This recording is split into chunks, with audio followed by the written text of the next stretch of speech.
Gomisereza ahireyo kuraburoku obwabakuru kurwo mu office y'enganzi ihanga babire barambura projects za government kurabiro mu program ya Dr. Deep. Zuma projects zarambwirwe harimo rutete kiteba community water supply scheme yamazireho sente ziri kurenga biliyoni 2 hamwe n'amashomero. Ogu ajengo mu projects ezi na mnonga ya mizi bakataho sente ezishemerire kubanishashurwa abantu kubaguza mizi kandi domora teshemerire kurenga shiringi 2. Tine user water committees.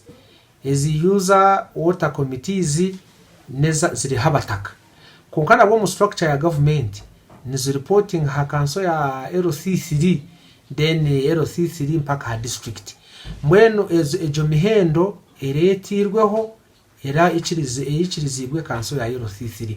Mweno gorarenze zo senti nitubane tumucharginga nko muntu nayarenga ha police ya council. Gomisereza hona shabira abantu kwejumbero mu kureberera no kumaje projects government ebakorire hagumze ngo bazi nagijura zikafa no bababaye fereza acha mashomero tukakora endagano n'abaziri kugira ngo esente za UPS bakutunga bindi hakacweka ko kureberera ibizimbe ibirabi bya mashomero tukatandika no kushumisa abantu twabigisa twabirika project kwiriyo niza kwijakane yabo bagikunde kandi bareruke ngo twamara kugikora bagirebera bagisupportinga kandi bayikora mu mwuga go kweshuroza amakasente ko kugarebeza babantu abarikuganyirwa mu projects na mnonga project ya mezi no bajangu zibayambere buzube babire barabamo